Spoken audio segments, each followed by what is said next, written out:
Senator Warner is a reasonable man. Everybody on this committee knows that. And he's a good man. And I understand he's interested in process, and I'm not saying that process isn't important. But if the United States of America has been taking taxpayer money and using it to produce a transgender opera in Colombia, then I want to know about it.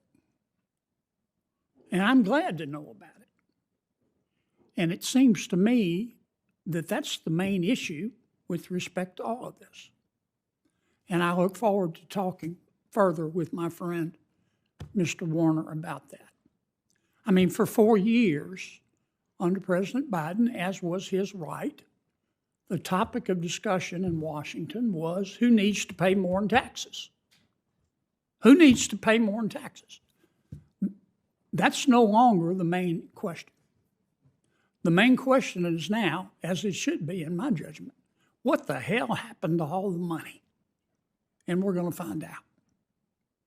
Now, I need to get back to the subject.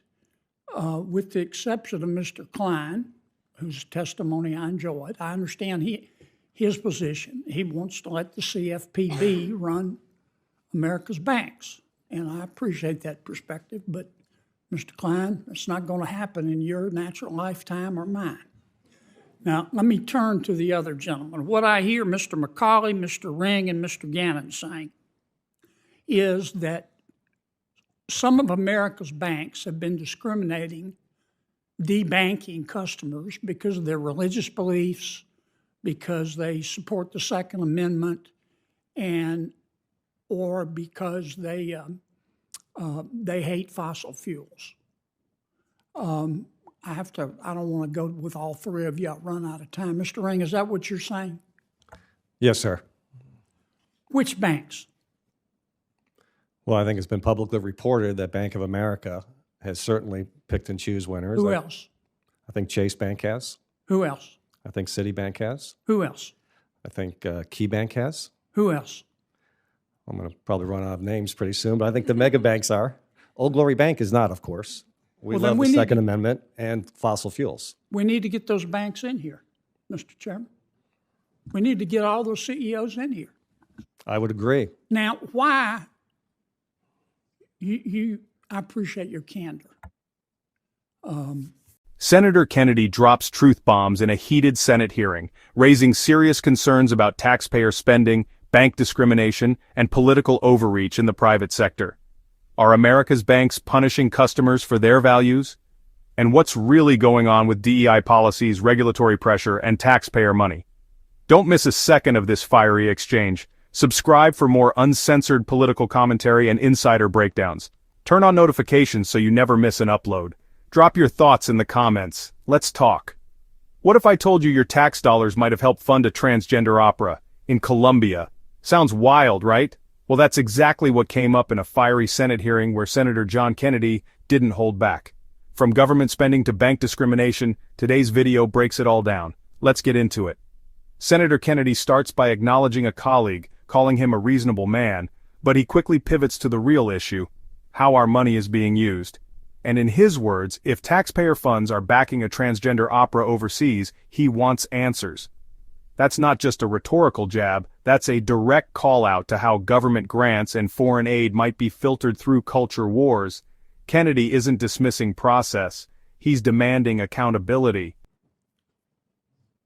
Why do you think, are banks doing this because they're scared of the regulators? Or are they doing this because the people running the banks are prosecuting their political beliefs? I mean, when a bank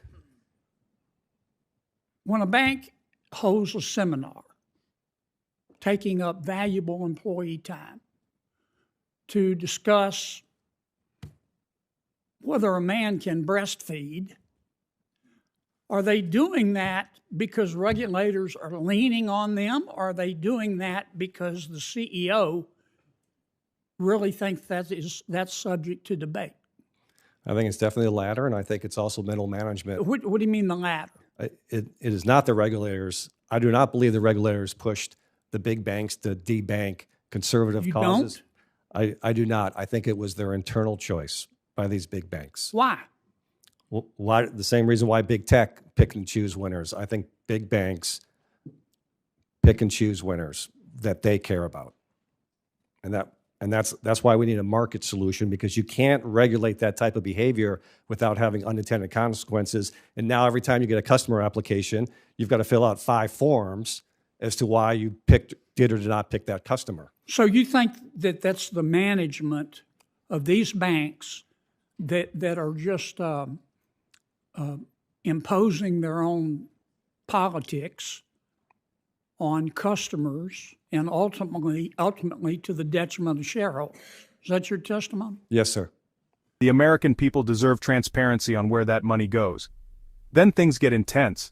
Witnesses testify that major banks, Bank of America, Chase, Citibank, and more, may be discriminating against customers based on their religion, Second Amendment support, or even their stance on fossil fuels. And Kennedy wants names. He calls for CEOs to testify next. But here's the twist. Some say it's not the regulators. It's the banks themselves pushing political agendas. What do you think? Are banks weaponizing politics against customers? Drop your take in the comments. In a wild moment, Kennedy brings up banks holding employee seminars about whether men can breastfeed. Yeah, that actually happened. He asks, is this from regulatory pressure or bank executives pushing personal ideologies?